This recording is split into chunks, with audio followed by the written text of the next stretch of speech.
Assalamualaikum warahmatullahi wabarakatuh. Innal hamdalillah nahmaduhu wa nasta'inuhu wa nastaghfiruhu wa nastahdihi wa na'udzu billahi min shururi anfusina wa min sayyiati a'malina. May yahdihillahu fahuwal muhtadi wa man yudlil falan tajida lahu waliyyan mursyida. Asyhadu an la ilaha illallah wahdahu la syarika lah wa asyhadu anna Muhammadan abduhu wa rasuluh alladzi la nabiyya ba'dah. Amma ba'du, sahabat muslim dan muslimah dimanapun antum berada, mudah-mudahan Allahu Jalla sya'nuhu wa ala senantiasa memberikan kemudahan kepada kita untuk mencapai segala yang kita inginkan, yang menjadi kemaslahatan bagi diri kita di dunia dan di akhirat. Pada pertemuan pagi hari ini kita akan melanjutkan membahas kaidah fikih dasar, ya. Sebagaimana yang dijelaskan pada pertemuan yang lalu, kita akan membahas kaidah-kaidah ini secara acak, diutamakan akan memberikan urutan, ya, pemahaman dari satu kaidah kepada kaidah yang lain. Akan memberikan dasar untuk memahami satu kaidah dengan kaidah yang lain. Maka pada pagi hari ini kita juga akan membahas kaidah yang letaknya di bagian belakang sebenarnya, yaitu kaidah yang ke-58 dalam urutan kitab ini. Tapi sejatinya di banyak kitab yang memuat kaidah-kaidah fikih seringkali dimasukkan ini di bagian-bagian awal. Makanya saya akan bacakan insyaallah ta'ala karena ini memiliki nilai penting di dalam memahami konteks syariat. Sahabat muslim dan muslimah yang dimuliakan oleh Allah Subhanahu wa taala, kaidah yang kita bahas ini pada aplikasinya, saya katakan pada aplikasinya, itu pada aplikasi hukum, menetapkan hukum, ini memang bagian yang paling spesifik yang dimiliki oleh para ulama. Karena konteks ijtihad di sini itu sangat kental, ya, terkait dengan kaidah ini. Tetapi kaidah ini juga wajib dipahami meskipun dalam kapasitas yang berbeda oleh setiap muslim dan muslimah, masyarakat awam maupun kalangan talabatul ilmi atau para penuntut ilmu. Setidaknya untuk bisa memahami penjelasan para ulama, ya, terkait dengan berbagai macam hukum ketika mereka menggunakan kaidah ini. Atau ketika terjadi analogi atau kias, ya, ketika para ulama mengiaskan satu hukum dengan hukum yang lain. Itu semua terkait dengan kaidah ini. Sehingga setidaknya kita bisa menangkap, ya, wujud pemahaman tersebut, alasan-alasan tersebut. Apabila kita kemudian meyakini hukum tersebut dengan penjelasan para ulama tadi, kita akan mengetahuinya secara lebih konkret, ya, secara lebih meyakinkan. Karena syarat daripada beramal, ya, itu adalah ilmu dan keyakinan. Mengajak orang berdakwah, mengajak orang ala basiratin, itu adalah ala ilmin wa yaqinin. Mengajak orang mengamalkan Islam berdasarkan basirah, yaitu berdasarkan ilmu dan keyakinan.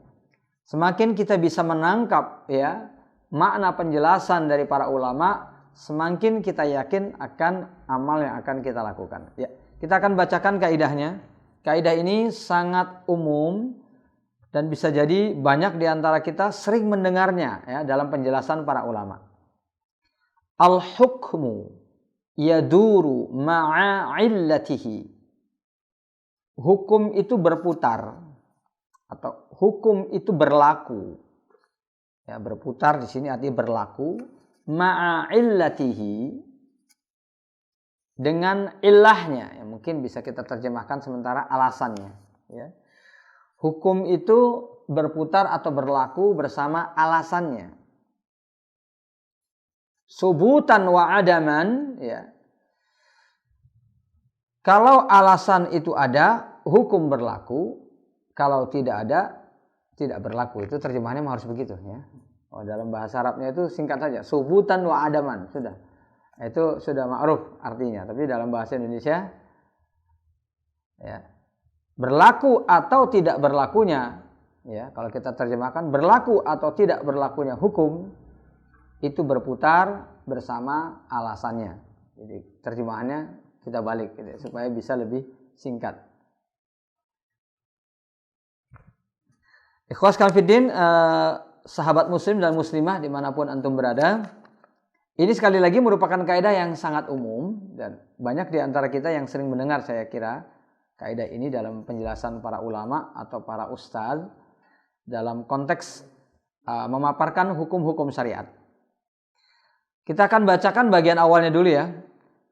Hadhihi qa'idatun 'azimatun wasi'atun tuhitu au takadu tuhitu bi jami'il ahkam syar'iyyah. Jadi Syekh mengatakan begini. Ini merupakan kaidah yang sangat besar ya. Kaidah yang sangat kolosal. Ruang lingkupnya juga sangat luas, wasi'ah. Maka beliau mengatakan kaidah ini bisa meliputi seluruh hukum atau setidaknya nyaris meliputi seluruh hukum. Ya, sebenarnya apa yang dijelaskan oleh Syekh rahimahullahu taala di sini mengacu pada perbedaan pendapat di kalangan para ulama. Jadi kaidah yang berbunyi hukum itu berlaku sesuai dengan alasannya. Ada alasan hukum berlaku, tidak ada alasan hukum tidak berlaku. Apakah kaidah ini sifatnya menyeluruh atau tidak? Karena sebagian ulama mengatakan iya menyeluruh dengan penjelasan. Ya, menyeluruh tapi dengan penjelasan. Sebagian ulama mengatakan ghairu muttaridah, hadhihi muttaridah. Sebagian ulama mengatakan ghairu muttaridah. Sebagian ulama mengatakan ini menyeluruh, sebagian mengatakan tidak.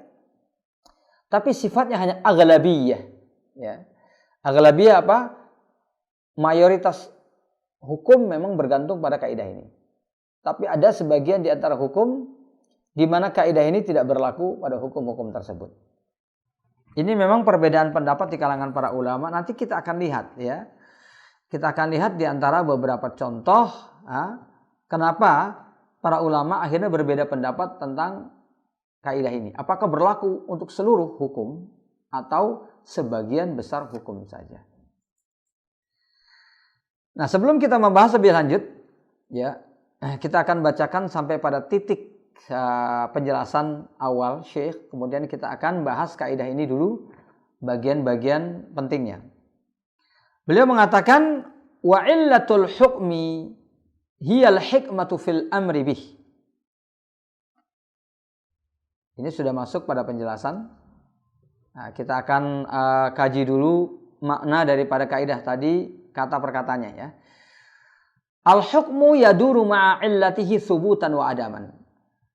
Para ulama mengatakan yang namanya hukum syariat, apapun hukum itu akan bergantung pada alasannya. Ya, sekali lagi, ini kaidah yang sangat umum, sangat luas cakupannya. Jadi sangat penting untuk kita pahami gitu. Sehingga kita sadar bahwa hukum-hukum syariat itu punya dasar yang sangat mudah untuk diresapi, dipahami. Ya, meskipun ada bagian-bagian ijtihadiyah yang itu adalah milik para ulama. Tetapi sesungguhnya secara mendasar itu mudah dipahami. Hukum itu berlaku berdasarkan alasannya. Yang perlu kita tanyakan pertama adalah apa yang dimaksud dengan hukum di sini. Karena kata hukum dalam bahasa Arab itu artinya kan banyak ya. Hukum itu bisa berarti dalam bahasa kita itu hikmah, kebijaksanaan, ya, kebijakan, ya, kebijakan. Jadi orang yang bijak dalam menyikapi segala sesuatu itu disebut dengan hakim. Zu hikmatin au zu hukmin. Orang yang punya hikmah atau punya hukum. Jadi kata hukum, hikmah, hakim itu dari satu kata, dari satu akar kata. Makanya orang yang hakim atau orang yang bijak itu yang punya hikmah atau punya hukum. Itu secara makna bahasa ya. Hukum juga bisa berarti mengadili. Ini makna yang paling sering digunakan. Hukum itu mengadili. Mengadili satu perkara itu hukum ya. Innallaha ya'murukum an tu'addul amanati ila ahliha. Sesungguhnya Allah memerintahkan kepada kalian untuk menyampaikan amanah kepada siapapun yang berhak menerimanya. Wa idza hakamtum bainan nas. Dan kalau kalian mengadili, ya, memutuskan hukum di tengah manusia, antahkumu bil adl, hendaknya kalian memutuskan, mengadili dengan keadilan. Ya, ini yang dimaksud dengan hukum, artinya mengadili. Makanya dalam bahasa Indonesia ada kata hakim, ya, ada kata mahkamah. Karena konon 40-45% bahasa Indonesia itu serapan dari bahasa Arab. Cuma seringkali sudah nggak kelihatan lagi, ya, nggak kelihatan lagi asal muasalnya karena sudah berubah. Ya. Seperti kata perlu itu dari fardu, dan itu sudah nggak kelihatan lagi. Ya. Ya, perlu itu asalnya dari fardu, dan fardu itu sebenarnya bukan butuh tapi wajib gitu ya. Ini fardu, nah, ini wajib, ini harus, ya. Ya, kemudian melalui kontaminasi bahasa berubah menjadi perlu. Nah, kata hakim juga gitu ya. Hakim, mahkamah itu diambil dari bahasa Arab. Salah satu di antara makna daripada hukum itu adalah mengadili. Fala dalam perkara-perkara yang semacam ini, maka kata hukum itu bisa kita nisbatkan kepada makna bahasanya. Tetapi berkaitan dengan hukum fikih seperti yang kita bahas sekarang ini, itu harus kita masukkan kepada maknanya secara istilah. Nah, ada makna lain daripada hukum, ya. Hukum itu bisa juga artinya fikih. Wa atainahul hukma sabiyya. Ya, kami berikan dia hukum, kemampuan, pemahaman dan lain sebagainya. Jadi hukum juga bisa berarti sunnah, ya, ajaran yang diajarkan Allah Subhanahu wa taala kepada para nabi, ya. Maka nabi basyarin ayyutiyahullahu al-hukma wan nubuwata summa yaqulu linnas kunu ibadan li min dunillah. Tidak pantas seseorang yang diberikan oleh Allah kenabian kemudian hukum. Apa yang dimaksud hukum di sini? Sunnah yang Allah ajarkan kepada setiap nabi. Di sunnah yang diajarkan kepada Rasulullah itu disebut juga dengan hukum. Nah, kita bicara di sini tentang istilah, terminologi, sehingga makna bahasa tadi hanya sebagai pengantar, ya. Tidak setiap perkara dikembalikan kepada bahasanya, tapi kita dikembalikan kepada istilahnya. Nah, hukum di sini artinya yang terkait dengan hukum-hukum syariat. Al-hukmu, hukum-hukum syariat. Tetapi dalam konteks-konteks tertentu bisa juga digunakan makna bahasa tadi, ya. Misalnya ketika seseorang itu memutuskan hukum, itu tentunya sesuai dengan alasan. Hakim memutuskan hukum itu sesuai dengan alasan. Ketika alasan itu ada, maka dia berhak memutuskan hukumnya. Ketika tidak ada, dia tidak boleh memutuskan hukumnya. Misalnya seseorang itu dihukumi telah mencuri. Apa yang mendasari hukum hakim tersebut? 2 saksi yang jelas, yang adil, atau bayyinah, adanya bukti yang konkret. Ini menjadi alasan illah hukum bagi seorang hakim untuk memutuskan hukumnya. Jadi artinya secara makna bahasa itu kadang juga bisa digunakan, tetapi tidak mutlak sifatnya. Lebih di sini penggunaannya kepada masalah hukum, ya. Jadi hukum syariat apapun itu, ini haram, ya, itu wajib dan lain sebagainya, itu berkutat seputar alasannya. Ketika alasannya itu ada, maka hukum berlaku. Ketika tidak ada alasan, maka hukum tidak berlaku. Sahabat muslim dan muslimah yang dimuliakan oleh Allah Subhanahu wa taala. Lalu apa makna illah atau alasan? Karena di sini dikatakan hukum itu berlaku sesuai dengan alasannya. Apa yang dimaksud dengan illah atau alasan hukum? Illah itu secara bahasa, ya, secara bahasa itu adalah ma yataghayyaru syai'u bi husuli. Sesuatu yang menyebabkan perubahan pada hal lain. Sesuatu yang menyebabkan perubahan pada hal lain. Jadi orang Arab kalau memaknai ilah itu seperti itu secara bahasa. Makanya penyakit itu disebut ilah. Ya, orang yang sakit, pasien itu dalam bahasa Arabnya disebut alil. Kenapa ilah itu disebut penyakit? Sebenarnya ilah itu bukan penyakit. Tapi penyakit itu bisa termasuk makna daripada ilah. Karena ilah itu adalah sesuatu yang menyebabkan perubahan pada sesuatu yang lain. Ketika orang sakit kan terjadi perubahan. ya pada tubuhnya, ya. Yang tadi yang nggak ngerasa kesakitan, yang bisa digerakkan tidak bisa digerakkan, gitu ya. Itu terjadinya perubahan tubuh tersebut, itulah yang disebut dengan illah. Makanya bisa juga dimaknai dengan illah. Tapi sesungguhnya illah itu bukan penyakit. Illah itu bukan penyakit. Dalam hadis ada juga istilah illah kan, ya. Jadi sesuatu yang samar, yang hanya diketahui oleh orang yang alim, yang dapat menyebabkan cacat dalam sebuah riwayat hadis. Jadi illah itu disebut demikian, ya. Sababun ghamidun khafi, sesuatu yang rumit tetapi sifatnya samar, hanya diketahui oleh para ulama, ya. Yusabbibu ila qadahin fil hadis atau yuqaddihu fi sihhatil hadis, bisa menyebabkan cacat dalam periwayatan hadis. Itu disebut dengan illah. Kenapa disebut dengan illah? Karena adanya illah menyebabkan hadis tersebut berubah statusnya dari bisa diamalkan menjadi tidak bisa diamalkan. Itu kira-kira begitu. Maka disebut dengan illah. Tetapi berkaitan dengan masalah hukum fikih, illah punya makna sendiri, ya. Tentunya itu masih ada kaitannya dengan bahasa, tentunya. Karena adanya illah menyebabkan adanya hukum, tidak adanya illah menyebabkan hukum tidak berlaku. Jadi secara bahasa itu punya kaitan, tetapi maknanya secara istilah adalah al-wasfu. Ini diantara para ulama menjelaskan begitu, ya. Al-wasfu al-mu'assiru fil hukmi, ya. Satu sifat, ya, yang memberikan pengaruh pada hukum, la bidzatihi bal bi ja'li syari'i. Ini diantara penjelasan para ulama tentang maknanya yang saya anggap diantaranya yang paling bijak, ya. Jadi sifat yang bisa memengaruhi hukum, memberikan pengaruh pada hukum, la bidzatihi, bukan karena sifat itu secara substansial, bal bija'li syari', tapi karena syariat menjadikannya, ya, menjadikannya demikian, ya, syariat menjadikannya demikian. Bukan karena sifat itu dengan sendirinya, tapi karena syariat yang menjadikannya demikian.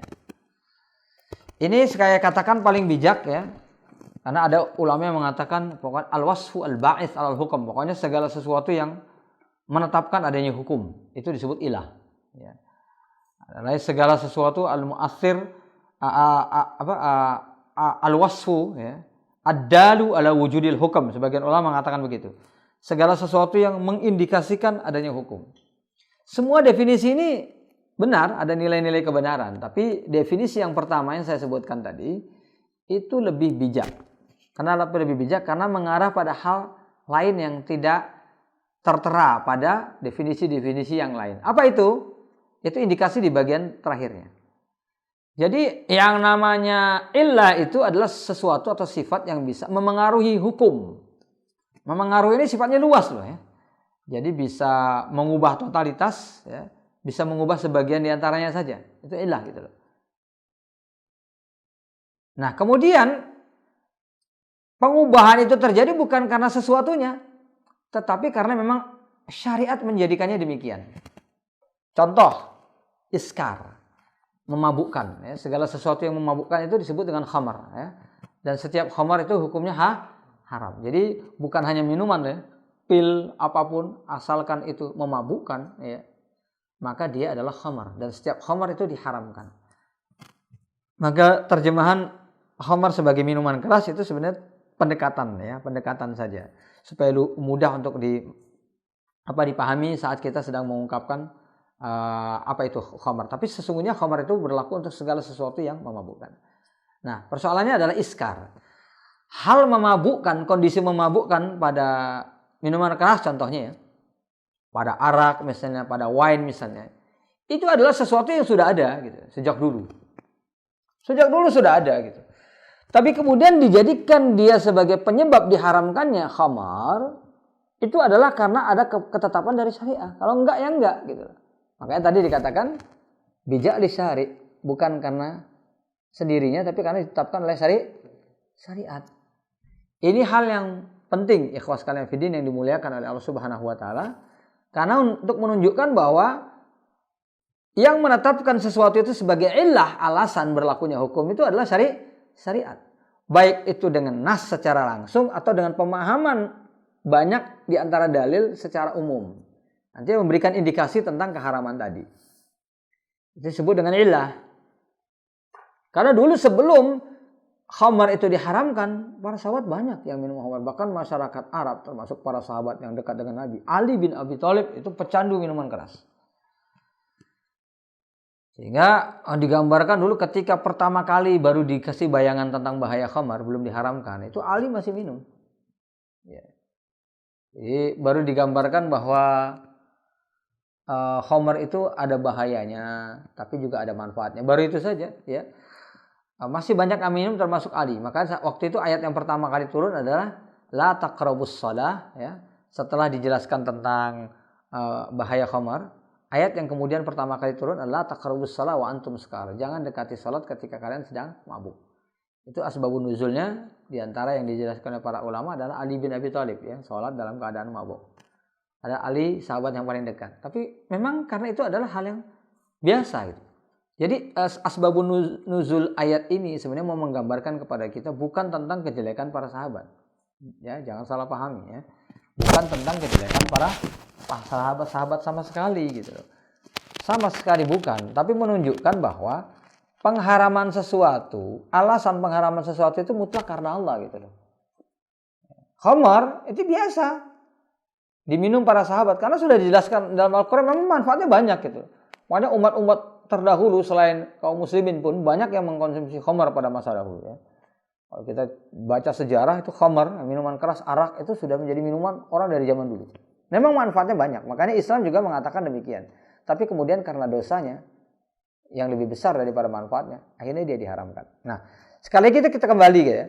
Jadi apa yang disebutkan tadi menunjukkan asbabun nuzul ayat tadi menunjukkan otoritas hukum Islam gitu loh, ya. Jadi sesuatu yang sudah biasa di kalangan para sahabat saja, ketika ada syariat yang mengharamkannya, haram. Dan para sahabat begitu mendengar firman Allah Subhanahu wa taala, ya, rijsun fastanibuh, ya. Innamal khamru wal maisir wal ansaru wal azlamu rijsun min amali syaitan fastanibuh, ya. Pokoknya judi, minuman keras dan sejenisnya itu haram, ya. Itu najis. Jauhi semuanya. Barulah para sahabat langsung menjauhkannya. Dan dalam sejarah itu luar biasa, ya. Begitu diharamkan, langsung dituang semua arak-arak yang mereka miliki. Dan saat itu secara mendadak, ya, muncul semacam sungai, ya. Semacam sungai tiba-tiba di kalangan masyarakat muslim. Sungai apa? Sungai aliran daripada khamar. Artinya saking banyaknya masyarakat Arab yang waktu itu pada menyimpan khamar di rumahnya, ya, jadi begitu diharamkan, dituangkan itu tiba-tiba jadi ada air mengalir laksana sungai. Itu luar biasa, ya. Sampai solokan-solokan itu dipenuhi dengan khamar. Dikabarkan begitu di dalam asbabun nuzulil ayat. Atau cerita tentang diturunkannya ayat tersebut. Kita kembali kepada persoalan. Jadi ini untuk menunjukkan, ya, bahwasannya illah itu yang menentukan adalah Allah. Jadi makanya definisinya adalah segala sesuatu atau sifat yang bisa memberikan pengaruh pada hukum bukan karena sifat itu sendiri secara substansial, tetapi karena memang syariat menjadikannya sebagai penyebab. Itu disebut dengan illah. Nah, dalam bahasa Arab itu kadang-kadang ada dua kata yang mirip maknanya. Itu illah dengan sabab. Sebab dan ilah. Dan duanya itu berbeda meskipun kadang-kadang bisa mirip, ya. Bisa mirip kadang-kadang, tapi secara asal keduanya beda. Kalau sabab itu, ya, ini as-sabab itu asy-syai'u al-muwassil, ya. Asy-syai'u al-muwassil ilal maqsud. Sesuatu yang bisa mengantarkan kita kepada tujuan atau mengantarkan kita kepada apa yang kita inginkan. Itu namanya sabab.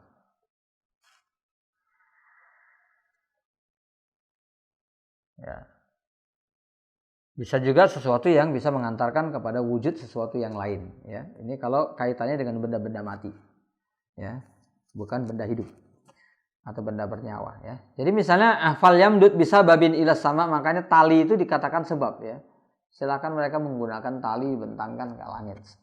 Tali itu di dalam Al-Quran disebut sabab, ya. Hendaknya mereka membentangkan sabab tali, karena tali itu yang bisa mengantarkan kita ke atas. Jadi kalau kita naik gunung ya, menggunakan tali, dengan tali itu kita bisa sampai ke sana. Tali ini dalam bahasa Arab disebut sabab. Ya. Kalau kita mau melakukan sesuatu menggunakan alat untuk mengantarkan kita pada apa yang kita inginkan, itu dalam bahasa Arab disebut sabab. Nah, sabab ini bisa memberikan pengaruh pada hukum, bisa enggak, gitu loh. Dia mengantarkan kepada tujuan kita, tapi dia bisa menjadi alasan berlakunya hukum, bisa tidak. Gitu.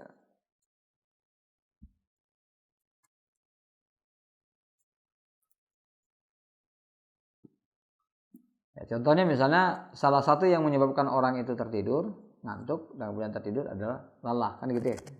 Nah, ketika orang itu sudah tertidur, dalam Islam kan hukum itu tidak berlaku bagi dirinya. Ya, kewajiban yang dia tinggalkan itu tidak menyebabkan dirinya berdosa sampai dia terbangun.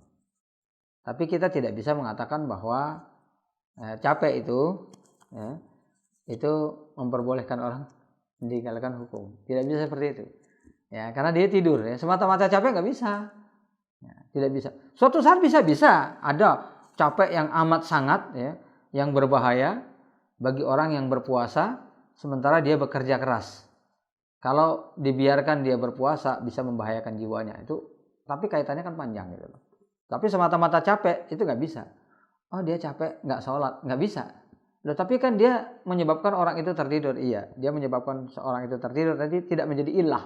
Ya, tidak menjadi illatul hukum. Dia hanya menjadi sebab, tapi tidak menjadi illatul hukum. Jadi tidak setiap sebab itu menjadi illah. Ya, tidak setiap sebab menjadi illah, tapi kadang-kadang memang ada kemiripan antara keduanya. Nah, kita kembali kepada pembahasannya. Yang namanya hukum di dalam syariat ditentukan dengan illah dan alah. Ketika ada, maka ada, dan ketika tidak, maka tidak. Kita akan bacakan penjelasan Syekh. Wa illatul hukmi hiyal hikmatu fil amr. Saya mengatakan alasan hukum itu adalah hikmah.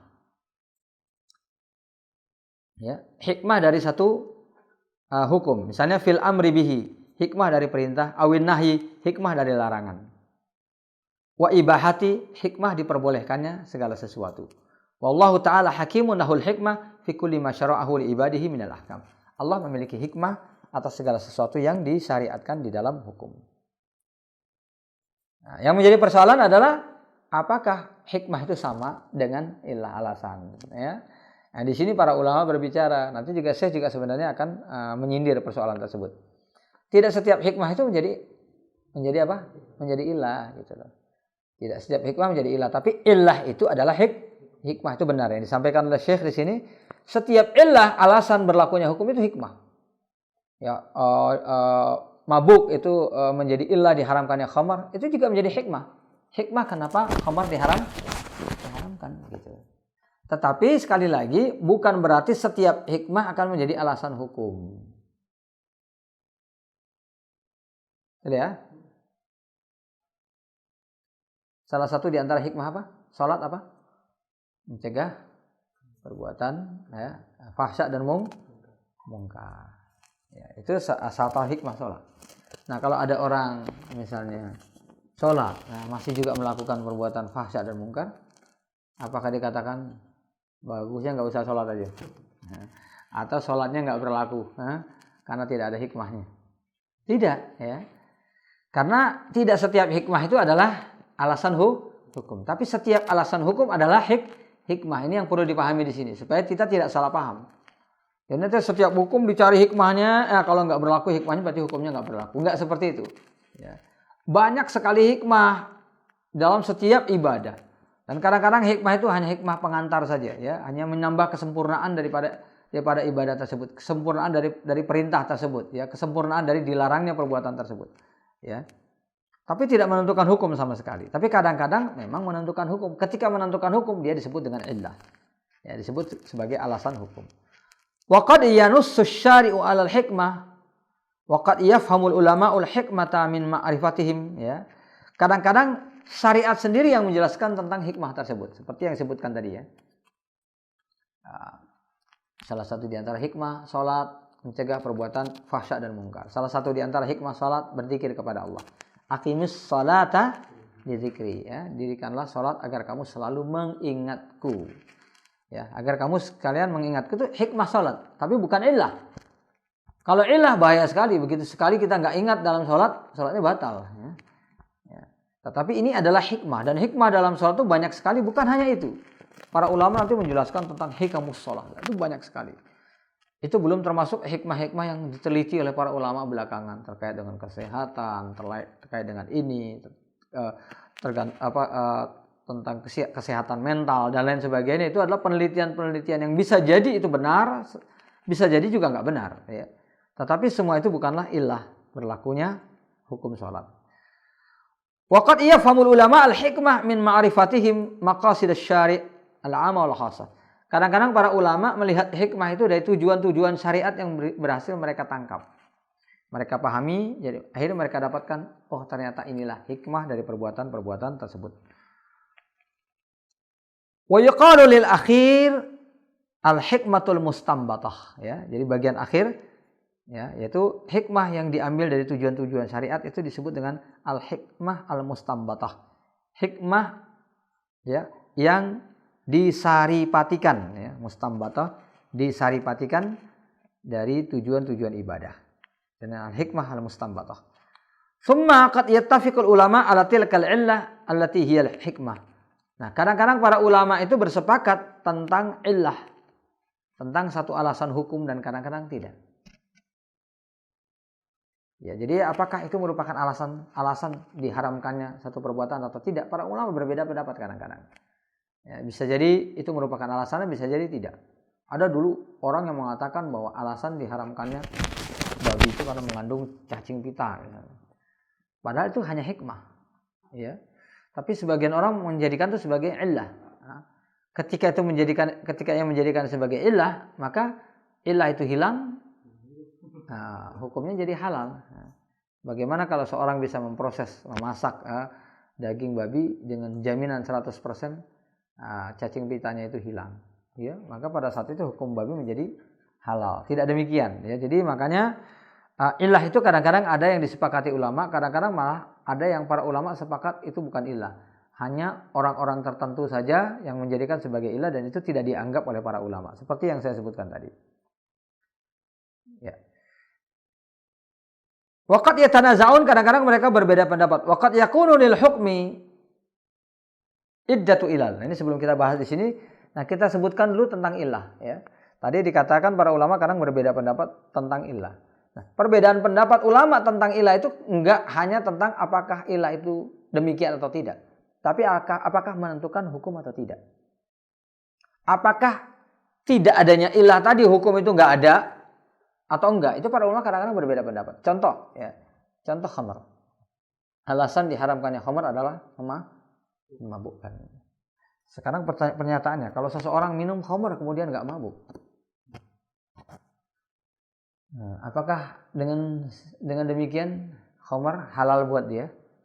Nah, itu pertanyaan, ya, dan itu berkaitan dengan hukum gitu lah. Apakah seseorang yang minum khamar kemudian bahkan dalam takaran yang orang lain, ya, itu sudah dari tadi mabuk, tapi dia enggak. Orang minum sedikit mabuk, dia bergelas-gelas minum enggak mabuk. Apakah kemudian bagi dia tidak haram atau tidak? Nah, jadi dengan demikian iskar di sini, memabukkan di sini, ada atau tidaknya itu tidak selamanya menentukan hukum. Nah, tapi sebagian ulama menjawab tidak demikian, ya. Hukum ini berlaku pada zat, bukan pada orang yang melakukannya. Jadi zat itu selama dia adalah zat yang memabukkan, persoalan itu orang itu mabuk atau tidak, itu tidak menentukan hukum. Tetapi yang jelas dia muskir, memabukkan. Dia muskir, memabukkan. Dalam ukuran normal, ya, dia memabukkan manusia. Tapi ketika ada manusia tertentu yang punya ketahanan kemudian yang nggak mabuk, itu tidak mengubah hukumnya. Jadi para ulama menjelaskan kenapa demikian, ya, karena di dalam ayat itu sudah jelaskan sebenarnya. Wa itsmuhuma, dosa daripada khamar itu lebih besar dari manfaatnya. Jadi makanya para ulama mengatakan iskar itu adalah illatun rajihah. Itu memang alasan dominan, tapi bukan alasan satunya. Kan makanya di dalam Al-Qur'an tidak disebutkan wa dararuhuma aktsaru min naf'ihima. Bahayanya lebih besar daripada, tapi dikatakan itsmuhuma. Disebutkan dosa gitu loh.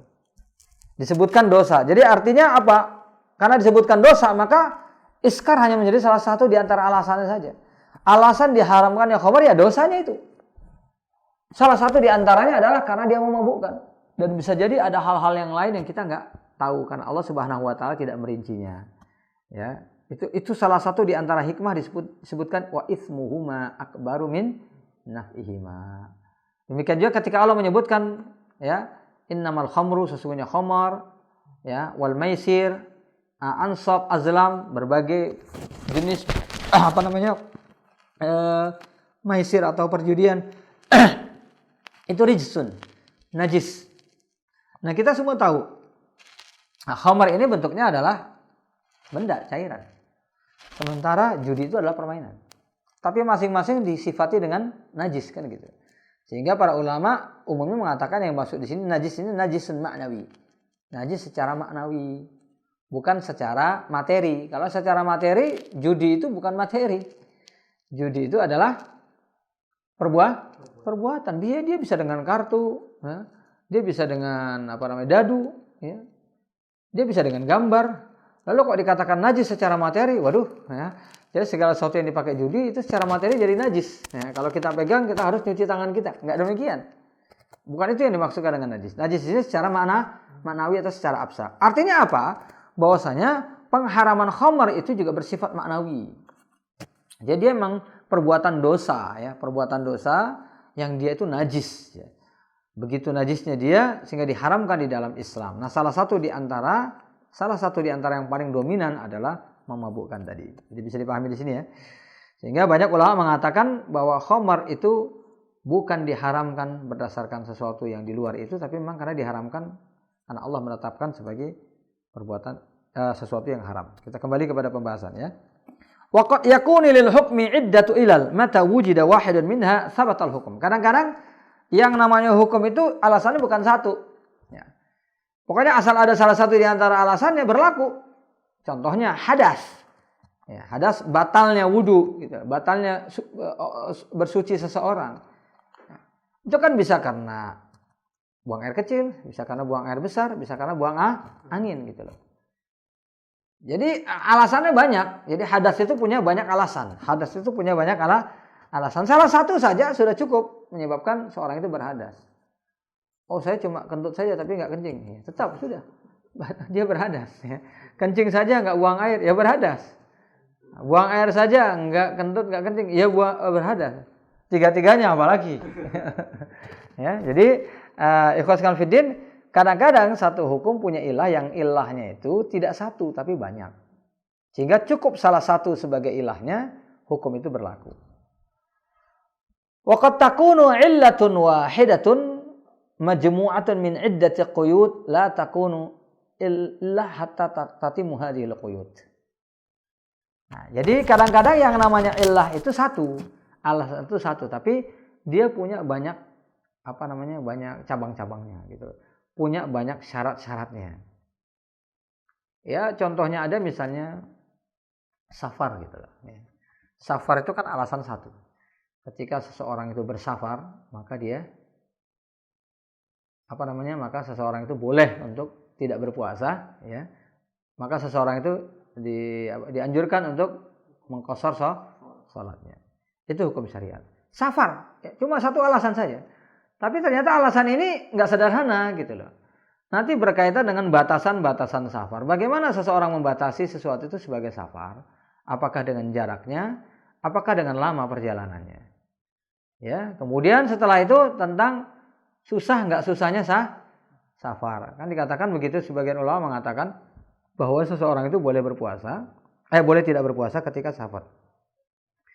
Tapi dia dianjurkan untuk tetap puasa kalau tidak memberatkan. Sementara dia dianjurkan untuk berbuka puasa kalau memang memberatkan. Nah, kata memberatkan ini sendiri juga itu sangat relatif gitu. Beratnya orang sekarang nggak beratnya orang dulu. Safar orang sekarang nggak seperti safar orang dulu.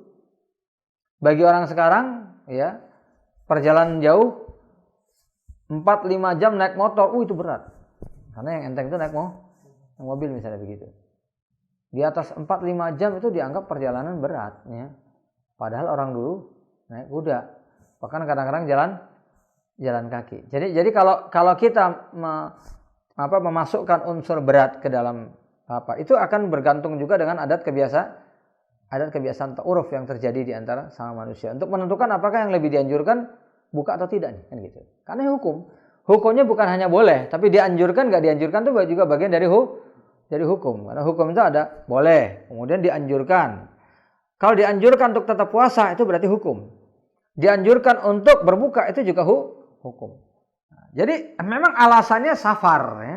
Tapi kemudian ketika sudah disebutkan safar, itu ada banyak yang terkait dengan ilah atau alasan tadi. Jadi mulai batasan-batasannya, mulai definisinya, mulai safar yang dianjurkan untuk berbuka bagaimana, yang tidak dianjurkan yang seperti apa, itu nanti ada banyak quyut namanya. Ya. Ini quyut itu sebenarnya lebih dari sekedar syarat dan rukun. Ya. Quyut itu apa namanya? Kalau quyut itu kan dari kata qoid, ikatan ya. Nah, ada banyak korelasi hukum ya. Ada banyak korelasi yang menentukan tentang hukumnya, korelasi hukumnya. Maka ilah itu hanya berlaku ketika korelasi tadi sudah membentuk tentang hukum tertentu. Wa qalilun minal ahkam man la yafhamul ulama min hikmatin bayyinatin. Ada sebagian di antara hukum yang para ulama tidak mengetahui hikmahnya. Innahu ta'abbudi, lalu mereka mengatakan itu adalah persoalan ta'abbudi. Nah, di sini kita jelaskan ya. Jadi para ulama membagi hukum syariat itu yang menjadi dua hal ya. Yang pertama, ma'lumun minad din, ma'qulatul makna wa ghairu ma'qulatil makna. Yang pertama, hukum yang sifatnya ma'qulatul makna, bisa dipahami secara logika apa alasannya. Ya, itu ma'qulatul makna. Dan yang kedua, ghairu ma'qulatil makna, yang tidak bisa dipahami alasan secara logika, alasan hukumnya. Tidak bisa dipahami secara logika alasan hukumnya. Contohnya tadi diharamkannya babi. Ya, diharamkannya babi. Ya, diharamkannya babi itu ghairu ma'qulul makna. Ini hukum yang ghairu ma'qulul makna. Kenapa? Karena memang alasannya tidak bisa dipahami secara logika fikih. Pokoknya Allah mengharamkan itu, ya sudah, tidak bisa dikiaskan. Wah, ada binatang di sana mukanya mirip-mirip babi. Nggak bisa. Betul apa nggak? Betul. Ya. Mau bentuknya, mukanya, pokoknya. Nah, ya ini, kalau selama dia bukan binatang tersebut, ya tidak berlaku hukumnya. Gitu. Oh, ada binatang lain yang ternyata di dalam badannya juga ada cacing pita, berarti haram juga. Oh, cacing pita bisa masuk ke dalam sapi dan lain sebagainya. Itu tidak bisa menjadi alasan hukum yang baku sehingga sapi menjadi diharamkan, tidak bisa. Jadi ini yang disebut ma'qulul makna wa ghairu ma'qulil makna. Begitu juga diharamkannya berjudi misalnya. Itu ghairu ma'qulil makna. Tidak bisa dipahami. Zina juga begitu. Kalau ada orang mengatakan zina, karena zina itu bisa merusak nasab. Itu kan salah satu hikmah para ulama. Maaf ya. Kalau seandainya orang berzina, maafin ya, tapi melakukan penetrasi tapi tidak dibuang di dalam, ya, sehingga tidak berkonsekuensi, atau menggunakan alat kontrasepsi sehingga tidak menyebabkan terjadinya percampuran nasab. Jadi halal apa enggak? Tetap haram, gitu loh. Ghairu ma'qulil makna, karena kita tidak tahu alasan jelas yang menyebabkan zina itu diharamkan. Yang jelas itu adalah perbuatan haram. Bayangkan antara zina dengan menikah itu hanya dibatasi dengan akad, kan itu ya. Ya, saya mau sama kamu nih, saya bayar sekian juta, haram. Tapi datang kepada bapaknya, kemudian bapaknya mengatakan saya nikahkan kamu dengan mahar sekian, halal. Apa yang akan dia lakukan terhadap wanita tersebut sama gitu loh. Bahkan yang diberikan kepada wanita tersebut bisa jadi lebih sedikit dengan pernikahan, tapi itu menjadi halal. Jadi makanya ini ghairu ma'qulil makna. Lagi ketika para ulama mengatakan bagaimana ketika orang itu berzina dengan anak kecil yang belum haid, yang dizinai bagaimanapun dia nggak akan hamil. Apakah akan menjadi halal? Tidak. Tidak menjadi halal. Oh, karena itu menghilangkan kehormatan seseorang. Ya. menghilangkan kehormatan. Sekarang bagaimana kalau seseorang setelah berzina, kemudian dia melakukan operasi sehingga selaput darahnya kembali seperti semula? Apakah berzina menjadi boleh? Tidak juga. Ya, jadi makanya ini termasuk ghairu ma'qulil makna, yang tidak bisa dipahami. Nah, kemudian setelah itu sesuatu yang diharamkan, ya, sesuatu yang diharamkan atau sesuatu yang diwajibkan, sesuatu yang diharamkan dan sesuatu yang diwajibkan, ada yang disebut dengan mahrumun qat'i, mahrumun bidzatih, sesuatu yang diharamkan secara qat'i, secara pasti, atau diharamkan karena sesuatunya itu memang diharamkan dengan sendirinya. Ada yang li'aridin, diharamkan karena ada sesuatu yang melekat padanya. Bisa dipahami sini ya? Ya, misalnya sesuatu yang melekat kepadanya adalah doror, bahaya. Ya, ketika ada minuman yang dipastikan bahwa itu berbahaya buat orang yang meminumnya, itu menjadi haram. Ketika bahaya itu dihilangkan menjadi halal. Makanan juga begitu. Ya, contohnya ubi racun. Pernah dengar ubi racun ya? Singkong racun.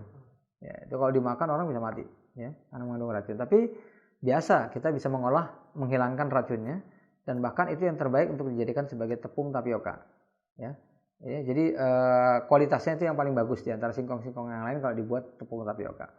Nah, jadi ketika dihilangkan racunnya menjadi halal apa enggak? Menjadi halal, ya, karena dia diharamkan bukan bizatihi, bukan secara qat'i, tetapi karena adanya penyebab. Penyebab itu hilang hukumnya. Tetapi sesuatu yang sudah diharamkan, ya, sesuatu yang sudah diharamkan secara mutlak seperti zina, ya, seperti zina, maka dia diharamkan secara qat'i. Ya, mau sebagian di antara hikmahnya itu tidak berlaku, tetap hukumnya adalah haram. Wanita diwajibkan mengenakan hijab. Salah satu di antara hikmahnya itu supaya nggak diganggu. Pertanyaannya, ada nggak orang yang berhijab masih diganggu? Ada nggak? Ya, kita bicara realistis saja. Ada nggak orang berhijab masih diganggu? Ada nggak? Nah, ada, ya. Kenyataan masih di zaman Nabi aja ada. Jangan kita katakan sekarang, ya. Ingat asbabun nuzul peperangan. Salah satu di antara peperangan dalam Islam, ya. Ya, seorang wanita muslimah, ya, yang ditarik hijabnya kemudian terlepas. Ya. Kemudian seorang mukmin marah, dibunuh orang ini. Kemudian dia membalas lagi membunuh orang mukmin tadi. Ya, terjadilah peperangan. Ya, jadi orang berhijab diganggu ada, tapi fala yu'zaina di dalam Al-Quran itu adalah salah satu hikmah.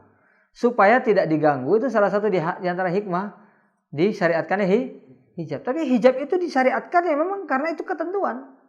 Biarpun kemudian orang itu diganggu atau tidak diganggu, itu tidak memengaruhi hukum hijab. Karena itu memang diwajibkan bizatihi, bukan karena sebab bizatihi. Karena memang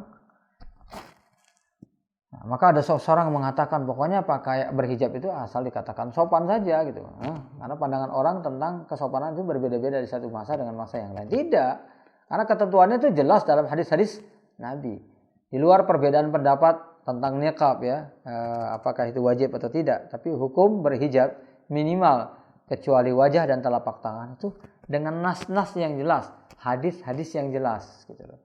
Dan pengamalan para sahabiat yang jelas sesuai dengan asbabun nuzul, ya, surat Al-Ahzab dan yang lainnya, ya. Hadis itu diriwayatkan oleh banyak para sahabat, ada Ibnu Abbas, Ibnu Mas'ud dan yang lainnya.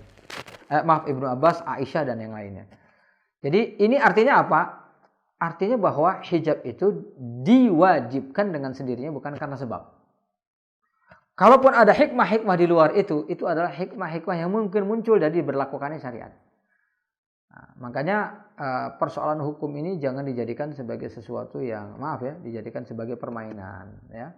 Baik itu permainan bercanda atau permainan kata-kata. Itu jangan, ya, karena ini hukum syariah. Nah, misalnya ada ungkapan belakangan ini, ya, dulu orang melarang menghina orang yang bercadar, sekarang sudah pakai bercadar. Nah, sudah tahu kan tentang hikmahnya cadar. Ini jangan dikatakan begitu tuh berbahaya sekali, karena itu berkaitan dengan hukum. Nanti kalau itu diberlakukan, itu orang-orang akan bilang, kalau begitu laki-laki dianjurkan bercadar juga dong. Ya enggak? Kalau alasannya hanya untuk menghindarkan diri kita dari wabak. Kalau itu alasan, ya. Sekarang orang kan pada pakai cadar kan, karena wabak. Kalau memang demikian berarti seluruh jenis kelamin, ya, bahkan seluruh usia, hingga anak kecil sekalipun itu diwajibkan untuk bercadar, bahaya ya. Jadi jangan ini digunakan sebagai permainan, karena ini masalah hukum ya. Hukum syariat ada alasan diberlakukannya. Ketika hukum hijab berlaku bagi wanita, ya bagi wanita. Ya. Ketika para ulama berbeda pendapat tentang hukumnya, ya sudah, itu ada perbedaan pendapat di kalangan para ulama. Baqiyal hukmu hukman. Hukum tetap berlaku sebagai hukum, sudah. Ya. Adapun hikmah di balik itu terjadi atau tidak terjadi, itu tidak mengubah wujud hukum itu sendiri. Di suatu saat bisa saja ya orang secara umum mendapatkan bahaya justru karena menutup wajahnya. Kan bisa saja. Kondisi tertentu seseorang itu harus membuka wajahnya, misalnya dalam keadaan udara yang menipis ya, dimana kalau kita tutup wajah kita malah kita semakin sulit bernapas ya. Lalu itu akan dijadikan alasan bagi seseorang ya, kan kenapa pakai cadar kan? Kenapa nggak lepas cadar saja? Kan terbukti bahwa melepas cadar itu lebih baik. Itu bahaya, sangat berbahaya sekali ya. Jadi bisa menjadi bumerang ya bagi orang-orang yang mengucapkannya, itu suatu saat itu akan menjadi bumerang. Jadi bumerang hukum istilahnya. Ya, jadi sekali lagi ini adalah masalah-masalah hukum yang perlu kita perhatikan secara jelas. Jadi tadi ya, jadi ketika berlaku hukum maka berlaku ketika hukum wajib dan hukum haram itu ada yang berlaku karena memang itu dihukumi haram atau wajib dari Allah, itu namanya haramun atau wajibun bizatihi, atau disebut juga dengan kata qat'i. Tapi kadang-kadang juga li'aridin, karena ada sesuatu yang menyebabkan sesuatu itu haram. Ketika sesuatu itu nggak ada maka keharaman nggak berlaku. Ya, seseorang itu sudah kena hukum menikah kalau sudah ba'ah. Ya, kalau sudah ba'ah itu memiliki kemampuan seksualitas. Nah, kalau ada sebagian ulama menambahkan ditambah dengan kemampuan minimal mahar untuk menikahi seseorang, maka pada saat itu sudah berlaku hukum menikah. Yang hukum asalnya adalah dianjurkan atau sunnah muakkadah, sunnah yang ditekankan. Karena perintahnya manistata aminkumul ba'ah falyatazawwad, perintah ya. Jadi perintah ini kan asalnya wajib. Tetapi para ulama mengatakan karena ada qarainul hukum, ada penyerta hukum, penjelasan dan lain sebagainya, akhirnya hukum asal daripada menikah itu dihukumi sebagai sunnah muakkadah, sunnah yang ditekankan. Nah, ketika ba'ah itu nggak ada, gitulah, maka tidak berlaku hukum tersebut. Ya, jadi kita kembali kepada pembahasan.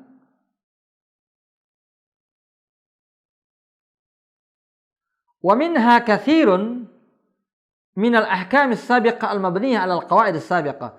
Kaidah-kaidah yang kita bahas sebelumnya, ya. Katakunul qaidah hiyal illah. Kadang-kadang kaidah itu sendiri menjadi illah, alasan hukum. Seperti la darara wala dirar, ya. Itu alasan hukum. Wa dzalika katsirun min qaulina. Seperti al-masyaqqatu tajlibut taisir. Ya, segala sesuatu yang menyulitkan itu akan menyebabkan hukum itu menjadi dilonggarkan atau diberikan keringanan. Nah, di sini akan kita berikan contoh-contohnya ya. Jadi contoh-contoh dari ilah-ilah yang sudah bisa kita pahami dari kita mempelajari kaidah-kaidah usul fikih yang lain. Jadi ilah atau alasan hukum. Contohnya misalnya taklif ya. Taklif itu akil balik. Nah, akil balik ini ilah. Jadi akil balik itu yang menyebabkan orang menjadi mukallaf. Dan ketika seorang itu menjadi mukallaf, maka berlaku baginya hukum. Yang wajib jadi wajib, yang haram jadi haram. Itu namanya taklif dalam bahasa Arab. Nah, taklif itu isinya adalah akil dan balik. Ketika seseorang itu sudah mengalami akil balik, karena dia sudah memiliki alasan berlakunya hukum, berlakulah hukum atas dirinya sebagai mukallaf, orang yang kena beban hukum. Nah, kalau hilang salah satu di antara keduanya, maka hilang beban hukum, kan begitu ya. Ada orang yang akalnya hilang, ya sudah. Yang wajib bagi dia enggak menjadi wajib lagi. Nah, begitu juga balik ya, ketika seseorang itu tidak balik, ya belum sampai kepada usia balik, atau badannya gede tapi nggak balik-balik, ada nggak seperti itu? Ya, orang-orang badannya gede, umurnya bertambah, tapi secara usia, akal dia nggak balik-balik ya. Jadi baliknya enggak, akilnya juga kadang-kadang malah enggak gitu. Ada orang-orang yang punya kondisi tertentu, maka secara hukum dia belum berkewajiban. Ya. Jadi maka salah satu di antara orang yang mendapatkan keringanan hukum itu adalah orang yang maaf ya, idiot ya. Ketika itu juga menyebabkan dirinya kehilangan setiap syarat dari berlakunya hukum. Misalnya selain akalnya yang tidak berlaku, kedewasaannya juga nggak tumbuh. Dia nggak akil balik. Ya, nggak pernah balik dan nggak pernah akil. Maka hukum tetap nggak berlaku bagi dirinya. Apakah dia nggak beribadah? Ya tetap diajari dia beribadah sebisanya. Itu merupakan bagian daripada kewajiban kita untuk mendidik ya mereka sebagai misalnya anak kita, adik kita atau siapapun mereka. Tetapi bagi orang yang bersangkutan dia tidak dikenai beban hukum. Nah, begitu juga tadi dikatakan la darara wala dirar ya, segala sesuatu yang berbahaya itu illatul hukum ya. Dia menjadi illah, jadi menjadi alasan berlakunya hukum. Karena yang namanya bahaya ini bisa datang di mana-mana gitu. Makanan yang tadinya nggak bahaya kemudian jadi berbahaya, berlaku hukum haram ya. Hilang bahayanya, nggak berlaku lagi seperti contoh yang saya sebutkan tadi. Ya kan? Termasuk kenajisan. Misalnya ada alat kimia yang bisa menghilangkan najis 100%. Ya. Bisa nggak air itu menjadi suci? Bisa. Ya, contoh sekarang sudah banyak gitu ya. Air di Saudi Arabia itu air karena air penyulingan semua itu. Ya. Jadi setelah disuling, diinikan segala macam ya, semua unsur-unsur kenajisan yang ada di dalamnya, bahkan unsur-unsur yang seharusnya tidak dihilangkan pun bisa dihilangkan ya. Misalnya mineralnya pun hilang semuanya, bisa. Jadi air itu menjadi air murni ya, yang kita sebut RO ya. Itu air murni, sampai mineralnya pun nggak ada lagi ya. Jadi sampai zat-zat yang bermanfaat pun hilang semuanya. Itu bisa ya. Nah, itu bisa. Jadi ketika itu maka air tersebut menjadi tidak najis karena sudah dihilangkan ilahnya. Ikhwas fillah yang dimuliakan oleh Allah Subhanahu wa taala. Nah, di antaranya adalah rukun dan syarat. Rukun dan syarat dari ibadah itu ilah. Ketika ada syarat dan rukunnya, ibadah sah. Ketika tidak hilang salah satu di antara rukun dan syaratnya, ibadah menjadi tidak sah. Itu termasuk ilah juga. Ilah apa? Ilah sihah. Jadi ilah alasan hukum sahnya sholat. Bukannya bolehnya sholat, tapi sahnya sholat. Ya. Karena kalau tanpa itu sholat menjadi tidak sah. Itu jadi juga menjadi ilah. Jadi ilah itu cakupannya banyak sekali ya tentang berbagai macam hal. Walamma su'ila sallallahu alaihi wasallam, ketika Rasulullah SAW ditanya anil hirrah, tentang kucing. Ya, kenapa kok sampai Rasulullah itu makan dari bekas makan kucing dan sejenisnya ya. Innaha laysat binajis, kucing itu tidak najis. Innaha minat tawafina alaikum wat tawafat, karena itu dia termasuk hewan peliharaan, hewan yang biasa bergaul dengan manusia atau pet ya.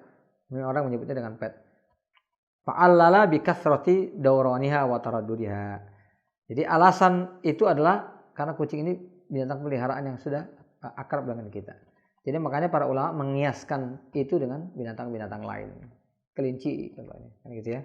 Kelinci yang dipelihara di rumah itu dikiaskan juga dengan kucing gitu lah. Jadi selama lam yatabayyan najasatuhu, selama belum jelas kenajisannya tidak najis. Di lidahnya segala macam tidak najis, kecuali jelas ya. Di lidahnya kita lihat ada kotoran yang tadi dia makan. Kita lihat dengan mata kepala kita sendiri, maka pada saat itu najis. Kenapa? Karena tabayyanat najasa. Illam yatabayyan, kalau tidak jelas, diberikan keringanan oleh para ulama. Bisa aja kemungkinan ada, iya, tapi diberikan keringanan bahwa itu adalah halal, tidak najis.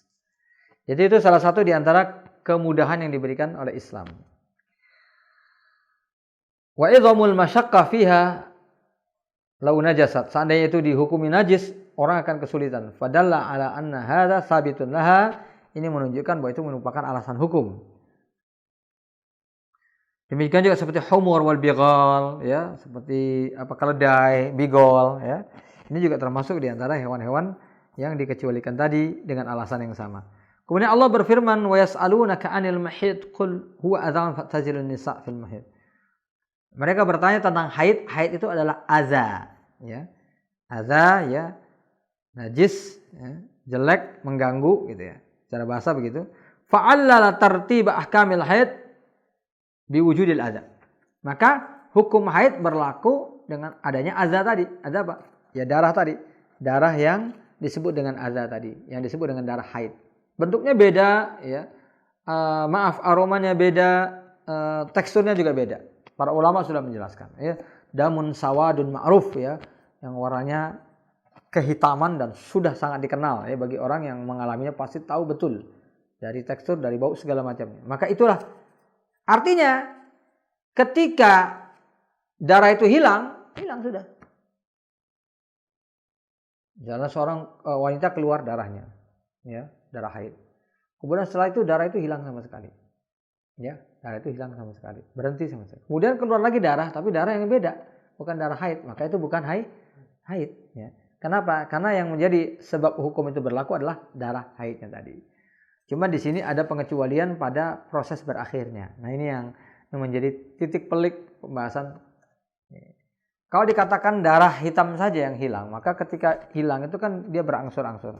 Ya, hilang hitamnya, kemudian menjadi merah, kemudian menjadi sedikit kuning dan lain sebagainya. Apakah hukumnya dihilangkan berdasarkan hilangnya darah haid saja?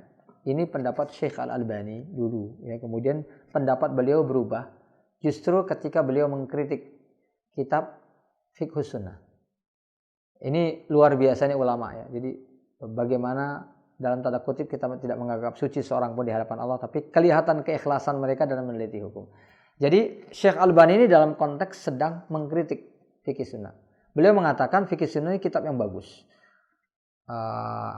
bagus dipelajari oleh orang-orang yang pertama kali belajar fikih karena sangat luas, sangat lengkap, detail dan lain sebagainya. Tetapi ada bagian-bagian tertentu yang perlu dikritik. Akhirnya beliau tulis buku yang berjudul Tamamul Minnah fi Ta'liq ala Fiqh Sunnah. Sayangnya kitab ini nggak sampai selesai, ya. Artinya tidak seluruh bagian dari fikih sunnah itu yang dikoreksi karena beliau terlanjur sibuk dengan proyek-proyek yang lain.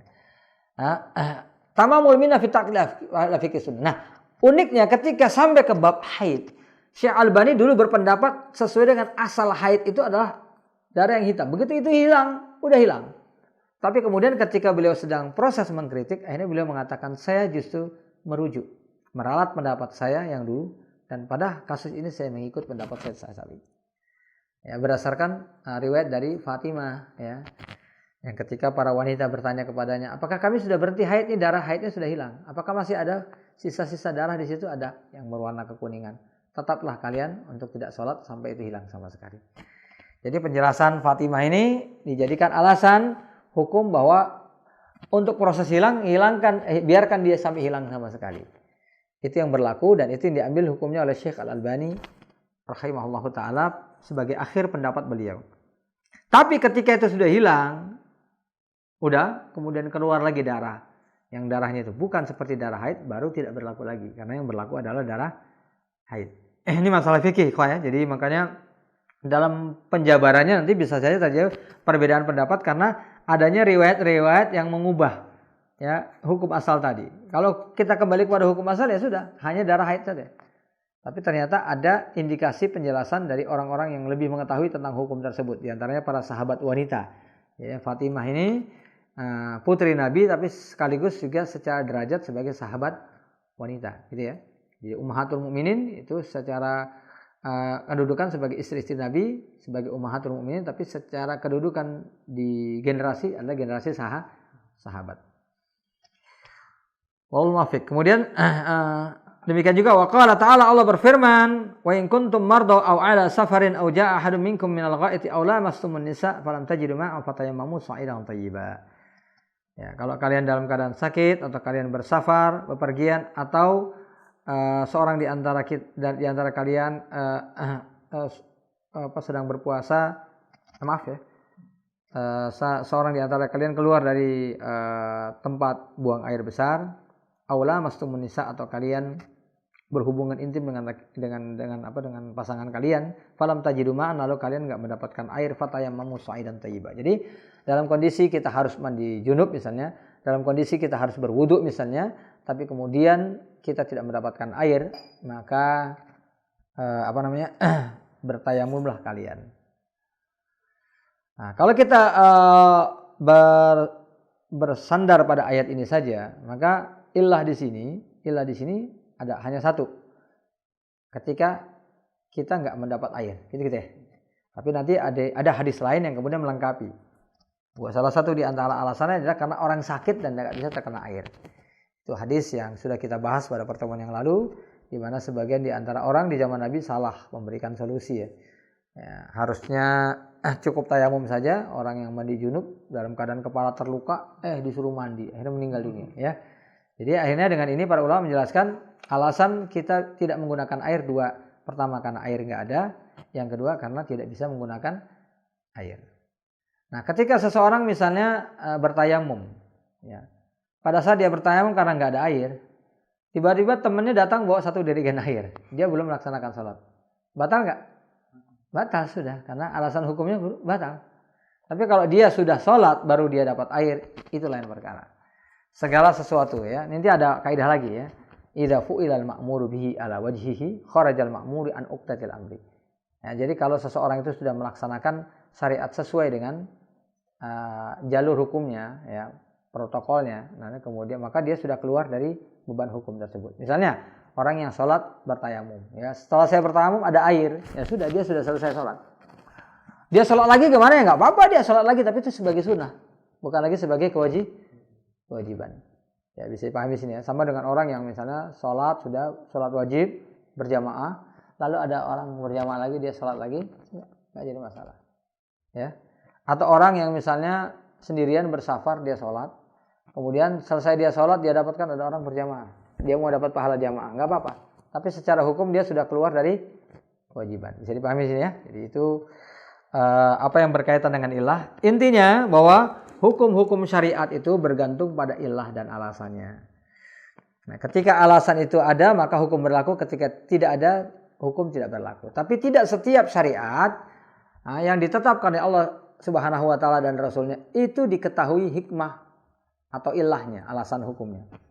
Karena ada di antara ketetapan hukum itu yang sifatnya adalah diharamkan secara qat'i, bukan karena satu alasan. Ya. Bahkan akan sulit kita untuk mengetahui alasan daripada diharamkannya atau diwajibkannya perbuatan tersebut. Maka pada saat itu tidak ada ilah. Sehingga apapun yang menjadi hikmahnya itu tidak bisa menentukan berlaku atau tidak berlakunya hukum. Itu saja yang dapat saya sampaikan. Wallahul muwaffiq. Assalamualaikum warahmatullahi wabarakatuh.